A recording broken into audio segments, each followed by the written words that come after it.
बाहर शहनाइयां बज रही थीं। हवेली में रौनक थी, लोग नाच रहे थे।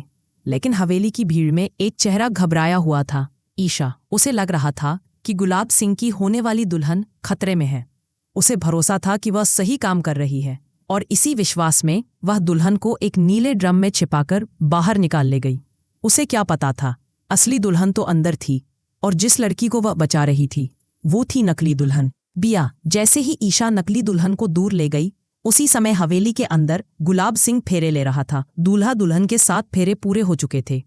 जब ईशा वापस लौटी और उसे मंडप में दुल्हन दिखाई दी, उसकी सांस अटक गई। ये यहाँ कैसे? लेकिन असली तूफान तब आया जब घूंघट उठा। दुल्हन बिया, वही लड़की जिसे ईशा समझ रही थी कि वह बचा रही है। बिया ने तो पूरी चालाकी से खेला था।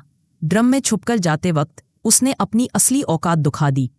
बीच रास्ते में वह ड्रम खोलकर बाहर निकली, ईशा का एक्सीडेंट करवा दिया और चुपचाप हवेली लौट आई। वहां वापस जाकर उसने शांत चेहरे से गुलाब सिंह से शादी कर ली। जब ईशा हवेली लौटी और मंडप में बिया को दुल्हन बना देखा, उसका खून खौल गया। वह गुस्से में घर से बाहर निकल गई, तेज कदम, भारी सांसें, और तभी उसका पैर एक पत्थर से टकराया। वह जोर से जमीन पर गिरी और उसका सिर पत्थर से टकरा गया। खून बहने लगा। ईशा बेहोश। सूरज पीछे पीछे आया था। ईशा को खून में लथपथ देखकर उसका गुस्सा डर में बदल गया। वह चिल्लाया, ईशा!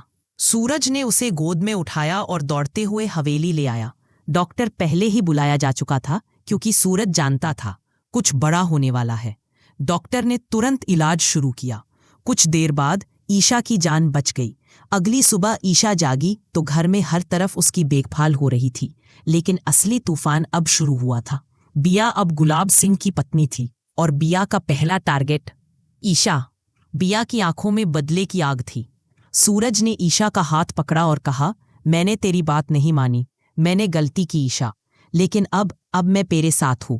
उसके स्वर। दोनों ने फैसला कर लिया, बिया ने धोखा दिया है, अब उसे उसी धोखे का स्वाद चखाना होगा।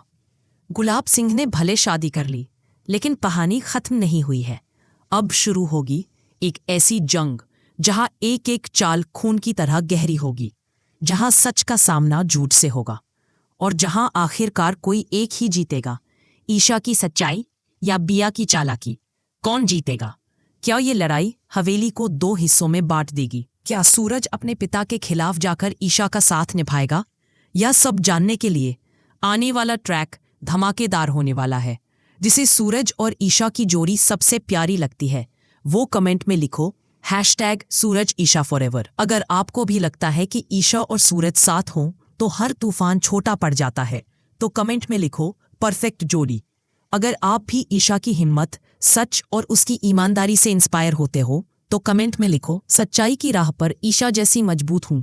जिसे लगता है कि ईशा हर लड़ाई दिल से लड़ती है, वो कमेंट करे टीम ईशा फॉरएवर। अगर आप टीम ईशा हो या टीम सूरज, कमेंट में बताओ टीम ईशा